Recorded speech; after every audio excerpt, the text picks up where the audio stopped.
Boa noite, pessoal. Vou organizar minha câmera aqui. Subindo uma live hoje. Então vamos ver quem vai entrar aqui hoje. Não fiz a arte, como eu sempre faço aqui no Instagram. Mas eu avisei pelos stories ontem que eu faria a live hoje. Que ontem eu estava gravando o curso, então já vou falar agora. Então, para quem ainda não acessou, tem um site no Linktree aqui na bio do Instagram. Vocês podem acessar, acessa o site e aí vocês conseguem se inscrever para o curso. Então, ontem eu estava gravando a terceira aula e aí eu resolvi ficar nessa gravação até a noite. Coloquei alguns stories aqui, uns stories da receita, uns vídeos, umas fotos que ficaram lindas. A salada de fruta ficou linda, realmente. E aí lá tem todo o conteúdo que vai ter nesse curso, para que vocês possam se inscrever. Então, passei a live para hoje. O tema de hoje é atribuições de um chefe de cozinha. Eu vou até colocar aqui, deixa eu apertar atribuições, para ver se eu consigo fazer a marcação. Porque eu sempre coloco um comentário aqui, é sempre uma dificuldade para poder marcar. Eu vou publicar no comentário. Deixa eu ver se eu consigo fixar comentário. Aí, tá fixado o tema. Então a live mais rápida hoje. Quando eu não tô cozinhando, vocês conseguem perceber que eu acho que eu falo mais baixo, porque eu costumo falar muito alto na hora da empolgação que você tá cozinhando, dá aquela vibração e você começa a falar mais alto. Então hoje aqui sentado eu vou falar um tom um pouco mais baixo.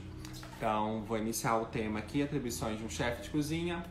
A primeira coisa que vocês precisam saber é quando que começou a ter essa relação da palavra chefe. Então vem lá da França, então eu já devo ter falado algumas vezes, não é nem questão de valorizar outro país, alguma coisa assim, mas realmente é a história da gastronomia. Então o berço da gastronomia, ele vem ali da França. Eu coloco sempre a Itália junto, tem vamos dizer assim, uma briga entre os dois países para poder assumir quem realmente é o berço, mas é muito claro que a França realmente é o berço de tudo, mas a Itália vem ali do lado com várias técnicas, e aí daí foi passado para o resto do mundo. Então às vezes você já reproduz alguma técnica na gastronomia brasileira, mas ela realmente vem ou de uma derivação ou da mesma técnica, mas às vezes você não sabe o nome, realmente daquele país. E justamente naquela época que tinha os reis, tinha os nobres, então você tem que lembrar de banquetes gastronômicos. Então, por mais que você não tenha estudado gastronomia, você vai lembrar assistindo o filme, aquelas mesas cheias de comida, muita fartura, porque era numa época em que a fartura era o principal objetivo de se alimentar e demonstrar riqueza. Então tinha essa questão do lado da riqueza.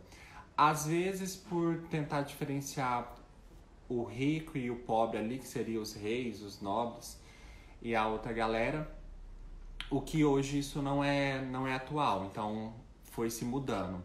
Mas relacionado à fartura, vocês vão conseguir lembrar, por exemplo, de Natal, que a gente ainda faz essa questão de mesa posta, muita comida ao mesmo tempo, então são porções maiores que geralmente sobra para almoçar no dia seguinte, então sobra comida, e nessa época era literalmente para poder sobrar mesmo, então não tinha muito essa questão de falar sobre o desperdício, então era muita comida na mesa para realmente diferenciar quem era mais rico, que eram os reis, e a galera que era mais pobre, para ter essa diferenciação de sangue azul, de berço, justamente por isso. Então, a comida se relacionava com quem tinha entre aspas, um sangue melhor, uma riqueza melhor, quantidade de ouro, etc. Então não tinha muita preocupação com a estética. Então não tinha aquela preocupação com a estética dos pratos, porque não eram pratos individuais. Então era tudo realmente em grande quantidade. Depois, passado um tempo, os reis começaram a pedir o que a gente chama de revolução na gastronomia. Eles começaram a pedir já ingredientes mais frescos. Então se começou a trabalhar com mais ervas frescas, legumes frescos, tudo muito fresco, sabe? Peixe fresco, tudo muito fresco. Então começou a mudar. Então já não era mais aqueles banquetes. Então quando se trabalha com ingredientes frescos, você não consegue estocar uma grande quantidade como eles faziam em festas, né, aquela questão de castelo mesmo, de salão. E aí começou a se reduzir essas porções e começou essa revolução de começar a empratar e ter toda uma estética dentro da gastronomia. Então foi justamente nessa revolução que começou a acontecer séculos passados, que começou-se a atribuir essa questão de chefe, uma pessoa que teria esta função de coordenação das pessoas, da estética, dessa preocupação. E não só montar aquele, vamos dar um exemplo aqui, daquele frango assado, um chester assado no Natal, essa mesa posta dessa maneira. Então aí se relaciona a primeira coisa, que é onde começou a profissão. Agora sobre as atribuições, né? Tem a primeira questão, que é do planejamento, porque aí ela entra tanto na questão da escolha dos ingredientes, como eram antigamente, de realmente ir no mercado, escolher os ingredientes frescos, escolher os fornecedores, estar direto comunicando basicamente o mais próximo da origem destes ingredientes. Então, ter realmente essa preocupação. Apertando aqui um boa noite para quem está entrando. Live de hoje, atribuições de chefe de cozinha, contando aqui um pouco da história da gastronomia, quando começou essa palavra. Então, tem nesse sentido principalmente de coordenar, de planejar. E aí nessa parte de planejamento acaba entrando a questão de treinamento. Então o conhecimento que você tem, você vai passando para outra pessoa. Então quanto mais a outra pessoa que está, vamos dizer, dentro da sua equipe, ela absorve conhecimento, mais você fica confiante da equipe que você tá. Tem uma frase que eu sempre utilizo que é: você delega a função, mas você não passa a responsabilidade. Então, basicamente é isso. Mesmo que você não esteja executando o prato que está sendo feito ali, ou o pré-preparo, ou a parte do mise en place, que seria realmente essas preparações antes para iniciar a execução. Eu falo muito mise en place para tentar traduzir, mas é mise en place. Então, é realmente uma palavra francesa que não tem uma tradução, que seria a organização de todos os ingredientes antes da execução. Inclusive, esse é o conteúdo da terceira aula do curso Chef Transforma o Sonho em Realidade, que está no site. Vocês podem se inscrever. Podem e devem, por favor, entrem no site, o link está na bio aqui do Instagram, como eu falei no início. Então tem essa questão de realmente a responsabilidade continua com você.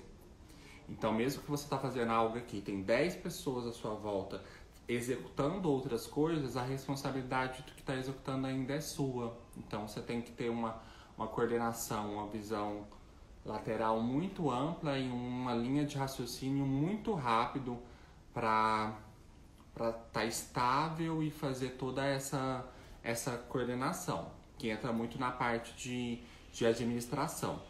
A parte que todo mundo mais conhece é a elaboração de cardápio. Então essa não tem como, mais conhecida, não tem como fugir. É a parte talvez mais prazerosa, mas que ela depende de uma avaliação. Então é mais fácil você avaliar os equipamentos que você tem para depois você montar um cardápio. Não você montar um cardápio, que ele pode estar lindo, maravilhoso, mas aí vamos lá, você não tem tô vendo um forno aqui atrás, você não tem um forno para poder fazer sei lá, uma tuile, um crumble para poder assar uma carne para finalizar o ponto de um filé que era muito alto. Um Chateaubriand, por exemplo, que você passa na frigideira e aí você tem que levar pelo menos uns 6 minutos no forno para ele chegar no ponto que a carne ainda vai estar crua. Então, se você não tem o equipamento, não adianta listar no cardápio. Porque às vezes você vai comprar um equipamento por conta de um cardápio e aí você depois vai mudar o cardápio e você não vai utilizar tanto aquele equipamento, entendeu? É lógico que vão ter os básicos, o fogão é básico, geladeira é básico, o forno, por exemplo, ele é referente ao que você for utilizar. Então, se você for fazer uma pizza, tem que ser aquele forno que ele tem pedra refratária, tá? Então, por exemplo, forno de pizza é diferente de um outro forno que você vai utilizar para uma outra coisa. Então, tem que pensar nisso antes da elaboração do cardápio. E também o cliente que você vai executar, né? É mais fácil você absorver o máximo de informações dele, porque isso fica mais fácil dessa elaboração a acontecer e você não ter que ficar mudando, né? Você envia o cardápio para a pessoa e aí o cardápio volta, aí você tem que fazer a alteração. Geralmente, como eu faço esse processo antes, eu acerto de cara o cardápio do cliente. Porque aí eu vou fazer várias perguntas para ele, talvez algumas perguntas que você não possa fazer tão objetiva, você tem que fazer ela entre linhas, indiretas, e outras que são mais objetivas, como intolerância, se os convidados têm alguma restrição alimentar, que é intolerância diferente de restrição, que é diferente de alergia. Então é mais fácil você utilizar a palavra restrição, porque a pessoa já fala, eu tenho alergia a camarão. Ou ela fala, eu não gosto de atum, eu não gosto de chuchu. Então é uma restrição que ela tem. Ela não tem uma alergia nem nada do tipo referente àquele alimento. E aí você já vai listando. E hoje sempre é bom perguntar sobre os vegetarianos, sobre os veganos, porque pode ter 50 pessoas, aí tem um vegano. Você não tem que alterar todo o seu cardápio. Você faz o sequencial, se for um menu degustação, você faz a opção a mais só para aquela pessoa e não dá 2 opções. Então, dar opções demais também deixa a pessoa confusa. Então, é mais fácil trabalhar sabendo o perfil de quem você vai atender e aí, a partir daí, você faz a elaboração do cardápio. Acho que é uma maneira mais fácil de executar. E acaba sendo uma maneira mais exclusiva. Acho que a palavra é essa. Então, todo mundo quer algo exclusivo. Eu acho aquela fase de aquele negócio pronto que você faz para pessoa, seu vizinho vai ter o mesmo cardápio, o vizinho do lado no prédio vai ter o mesmo cardápio, do andar de baixo. Não fica legal, entendeu? A pessoa quer uma exclusividade, ela quer algo que foi feito só para ela, pensado nela realmente, porque atende ela melhor em todos os quesitos e os seus convidados. Supervisionar, ok, aqui eu já falei. Sobre a questão do comando, é literalmente perfil. Eu acho que dá para você conseguir treinar uma pessoa ou fazer uma pessoa chegar lá, mas ela tem que ter um perfil como se fosse um perfil também empreendedor. Então, meio que nasce com isso, é uma coisa mais nata, assim. Mas tem que ter, esse perfil ele é mais firme, né? Então, ele aguenta a pressão. Ele pode ser um perfil calmo, não é um perfil que ele tem que tá estressado, mas quando ele precisa, ele tem que ser firme, ele tem que se posicionar. Então, se precisa elevar a voz, sobe a voz, precisa descer a voz, desce a voz. Eu acabo trabalhando muito com... falta a palavra aqui. Deixa eu só beber uma água que eu lembro a palavra que eu ia falar.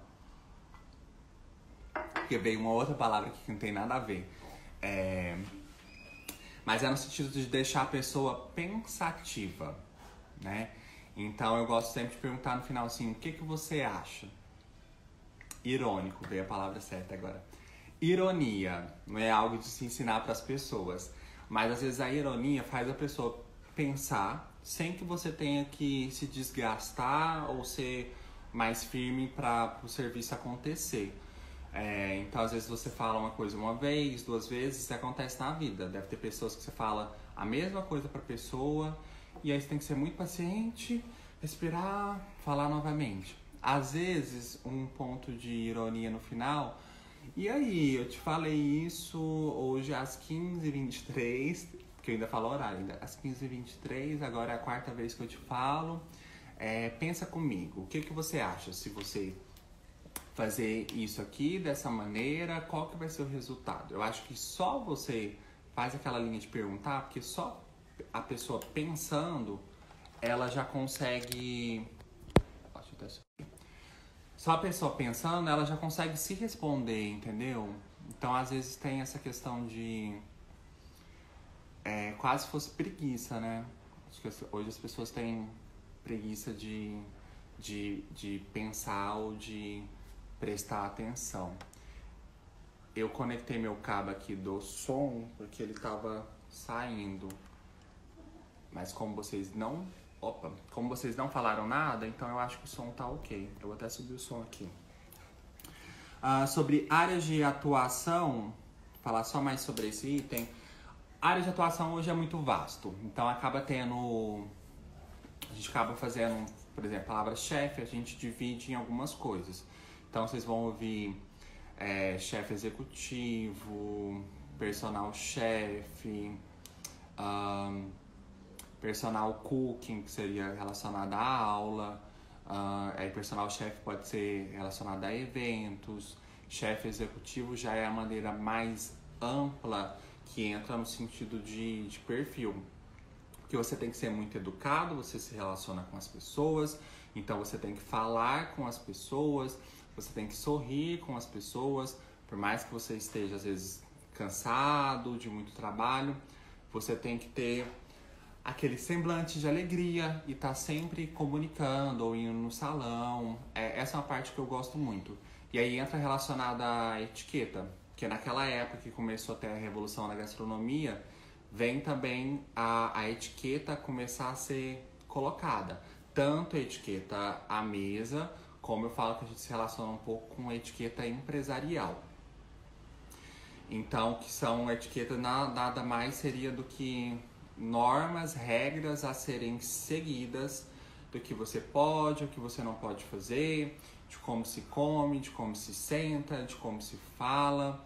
Então, quando coloca aquela a doma ou avental, você já tem uma outra postura do que você tá aqui encostado, você já tá mais ereto e sabendo se relacionar. Então não é muito uma questão para pessoas que têm vergonha, né?